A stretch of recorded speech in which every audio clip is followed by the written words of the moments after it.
안녕하세요. 홀로원 비즈니스 연구소 돈대린 기술의 현입니다. 반갑습니다. 오늘은 책에 관한 이야기를 좀 해볼게요. 여러분하고. 오늘 여러분하고 같이 한번 읽어보고 느껴볼 책은 랜디 포시 교수의 마지막 강의라고 하는 책입니다. 운 준비하는 미래라는 책을 읽다가 그 이서윤 작가의 서문에 나와 있던 책이 이 랜디 포시 마지막 강의에 있는 일부의 내용이었는데 그냥 뭐 꼭 한번 읽어보고 싶어서 얼른 서둘러서 샀고 책에 대한 아직 포스팅은 쓰지 않았는데 책은 다 읽은 상태입니다. 나름대로 저는 뭐 요즘에 영상을 조금 준비를 하다가 충북 시청자 미디어 센터에서 이제 영상 교육도 좀 들어보고 있고요. 그 다음에 나름대로 이제 여러분들 좀 본격적으로 만나야 되는 이제 강의를 시작을 하기 전에 나름대로 조금 미진한 부분이 있어서 좀 바꿔보고 싶은 게 있더라고요. 그래서 그 부분을 조금 완성을 좀 하려고 일단은 뭐 도구들을 조금 시켜서 테스트를 해보는 중이에요. 그래서 강의를 어떻게 하고 어떻게 만들 것인지는 이미 어느 정도 다 지금 진행이 돼 있고 그러한 과정에 있어서 일단은 강의 관련된 영상은 조금 올라가지 않는다라는 부분만 이해를 해주셨으면 좋겠습니다. 이 책에 대한 이야기를 조금 더 드리면 일단은 2008년 7월 25일 날 이제 결국에는 이제 취장업으로 세상을 떠나게 된 분인데 이 떠날 당시에는 아이들이 굉장히 어렸던 모양이에요. 그래서 이 책에 이렇게 보면 책의 포장도 선물이죠. 그러니까 결과적으로 책 말미에도 나오는데 책을 쓰고 마지막 강의를 했던 이유는 일단은 아이들하고 이제 이별을 하게 될 거를 예상을 하고 그 아이들이 지금은 이제 너무 어리니까 이제 커서 아버지라는 존재, 그 다음에 어떤 큰 아이에게 옆에서 이렇게 이야기를 해줄 수 없는 그런 상황을 감안을 하고 책으로 남겼으면 하고 이 책을 쓴 것 같아요. 저도 사실은 어제 일단 저희 큰 애가 고등학교 3학년, 작은 애가 이제 고등학교 1학년인데 어제 이제 이미 이제 어느 정도 방학을 해서 이제 아이들 학원도 좀 태워다 주고 하다가 낮에 시간을 내서 잠깐 같이 하다가 그냥 아이들은 모르겠지만 좀 많이 따라다녔어요.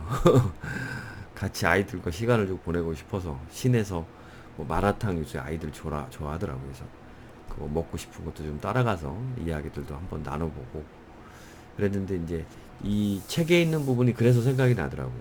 그래서 이제 그 랜디 포시라는 교수가 이런 이 랜디가 이런 마음 같이 있을 수 없으니까 저는 그것만 해도 이제 굉장히 행복이라는 거를 이 책을 통해서 느꼈거든요. 그래서 그냥 아이들하고 이야기를 나눌 수 있고 옆에서 그냥 별거는 아니지만 아우 그래 우리 딸 잘해 그래 우리 딸 할 수 있어 라는 말을 한마디 건네줄 수 있는 게 얼마나 큰 행복인지 사실은 어제 제가 비로소 느꼈고 그 어떤 감동을 느낄 수 있게 해준 책이 마지막 강의라는 책입니다.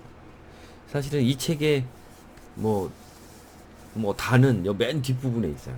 맨 뒷부분에 이 랜디 교수님이 남긴 자녀들에게 남긴 딱 세 개가 있는데 그 이야기를 한번 좀 읽어드려 보겠습니다. 호기심의 왕 딜런이 나와 함께한 추억을 오래 기억하기를. 최고의 티거인 로건이 훗날 사교 클럽의 1인자가 되기를. 클로이가 자기와 사랑에 빠진 첫 번째 남자가 나라는 사실을 알고 커주기를. 이런 마음으로 책을 쓴 거죠.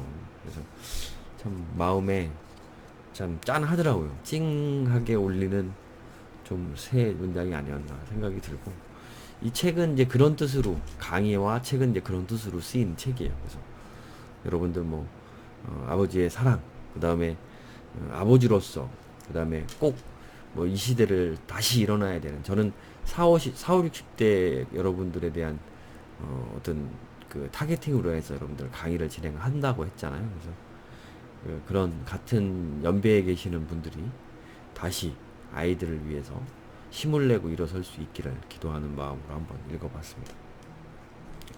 자, 이 책에 일단 한두 장 정도 여러분들하고 나누고 마무리를 좀 한번 해볼게요. 오늘 여러분하고 좀 나눠볼 이야기는 이 부분이에요. 188페이지고요. 불평하지 마라. 그저 노력해라. 너무나 많은 사람들이 자신들의 문제를 놓고 불평을 하며 인생을 허비한다. 불평하는 데 쏟는 에너지의 10분의 1만 문제 해결에 쏟아도 얼마나 일이 수월하게 풀리는지 스스로도 놀라게 될 것이다. 살아오면서 나는 훌륭하게 불평을 사양해버린 몇 사람을 만났다. 그중 하나는 대학원 시절 나의 집주인이었던 샌디 블렛이었다. 그는 청년 시절에 지하실로 상자를 들어 옮기다가 사고를 당했다. 그가 일하고 있을 때 트럭 한 대가 후진을 해 그에게 다가왔다. 그는 뒤 계단으로 밀려났고 결국 지하실로 떨어지게 되었다. 얼마나 깊었는데요? 내가 물었다. 그의 답은 간단했다. 충분히 깊었지. 그는 여생을 사지마비로 살게 되었다. 샌디는 뛰어난 운동선수였고 사고 당시에는 결혼을 약속한 상태였다. 그는 약혼자에게 짐이 되고 싶지 않았다. 당신도 이런 일이 닥쳐 무거운 짐을 지게 될 것이라고는 생각 못했잖아. 그만두고 싶다고 해도 다 이해할 수 있어. 어떤 원망도 하지 않겠어. 떠나도 좋아. 그리고 그녀는 떠났다. 나는 샌디가 30대일 때 만났는데 그의 의연한 태도가 나를 감동시켰다. 그에게는 푸념 따윈 절대 달라붙지 않을 만큼 놀라운 기운 같은 것이 있었다. 그는 열심히 일해서 결혼 상담사 자격증을 얻었다. 결혼을 하게 된 그는 아이들을 입양했다. 그는 자신의 비정상적인 몸에 대해 너무나 더 담담하게 이야기했다. 한 번은 나에게 사지마비 환자들은 몸을 떨 수가 없기 때문에 온도 변화가 치명적이라고 알려줬다. 때로 그는 아무렇지도 않게 부탁하곤 한다. 랜디, 그 담요 좀 건네주겠어? 그리고 그게 다였다. 불평을 사절하는 사람 중 내가 아는 최고는 아마도 아프리카계 미국인으로는 처음 메이저리그 야구 선수가 된 제키 로빈슨일 것이다. 그는 요새 젊은이들은 미처 상상도 못할 정도의 인종차별을 견뎌냈다. 이 내용까지 읽으면 그렇겠네요. 그래서 일단은 이분은 어떻게 됐든 어떤 백인들이 많이 그 전체적인 영향력을 행사했던 미국 이제 그 메이저리그 안에서 흑인으로서의 어떤 이제 과정을 겪는지에 대한 부분까지 설명을 하고 있어요. 이제 제목도 그렇지만 잠깐 이렇게 읽어드린 것처럼 글쎄요. 그러니까 이게 내가 나를 어디에다 비교하느냐에 따라 틀린 것 같아요. 내가 실질적으로 너무 많이 가진 분들한테 비교를 하면 상대적으로 굉장히 내가 없어 보이기도 하고, 내가 좀 비참해 보이기도 하고, 그럴 테지만, 어떤 이런 분들이 처한 상황을 보면, 글쎄요, 내가 과연 지금의 처지에 이걸 불평을 해야 되는 건지. 그래서 그런 생각들을 좀 많이 가지게 됩니다. 그래서 사실은 오늘 아침에도 너무 자꾸 생각나는 것만 찍는 것 같아서 제가 책을 좀 여러분들에게 소개해드리고 있는 건데, 오늘 아침에도 좀 한 10분 동안 열변을 토했어요. 하도 화딱지가 나서. 그래서 실질적으로 뾰족한 수가 없어요. 블로그든 뭐든 잘하는 방법은 일단 하는 거예요. 그리고 여기 이야기하는 것처럼 불평하지 말고 일단은 그저 노력해라. 왜냐하면 그렇게 산 사람들을 어디다 비교점으로 주느냐의 차이가 얼마나 큰지를 여러분들이 알면 된다라는 그런 이야기거든요. 그래서 그 다음에 있는 또 190페이지 내용은 병을 고쳐라. 증상이 아니다라고 하는 거예요. 물론 얘기는 그냥 일반적인 그 랜디 교수의 일상을 좀 그리고 있지만 담긴 뜻은 그거거든요. 실질적으로 우리가 집중해야 되는 부분이 오늘 아침에 이야기한 부분도 비슷한 이야기예요. 우리가 자꾸 병 이야기를 하면 병을 고치려고 하는 거거든요. 그런데 그 병이 되는 원인의 증상들이 있어요. 그러니까 사전에 발생한 전조 증상들이 분명하게 있거든요. 그러니까 그러한 원인들이 그 병을 만든 거예요. 그런데 그 병에 집중해서만 고치면, 자, 원인이 되게 다양한 거에 의해서 결과적으로 그 병이 생겼을 수도 있다는 거죠. 예전에 허준 선생님의 그 예전에 병을 찾아가는 것도 그 이야기가 나올 거예요. 그래서 왜냐하면 사례, 그러니까 그걸 뭐라고 그러죠? 그러니까 이제 쉽게 얘기하면 병이 왜 아프게 됐는지에 대한 그 사람의 상황을 이야기를 듣는 어떤 병 상담을 하는 게 있어요. 그 단계가 굉장히 중요하다. 왜? 사실은 증상이 나타난 병이라고 해서 똑같은 쉽게 얘기하면 원인으로 발생된 것이 아니기 때문에 그 원인에 대한 부분에 대한 병을 치료를 하려면 그 부분을 알고 치료법을 좀 달리 해야 된다. 이런 얘기를 했던 거거든요. 그래서 여기서도 마찬가지고 제가 아침에 여러분에게 드렸던 이야기도 마찬가지예요. 그 영상도 일단은 조금 있다가 제가 바로 같이 올리려고 하는데 그 영상에서 이야기하는 것도 그 내용이거든요.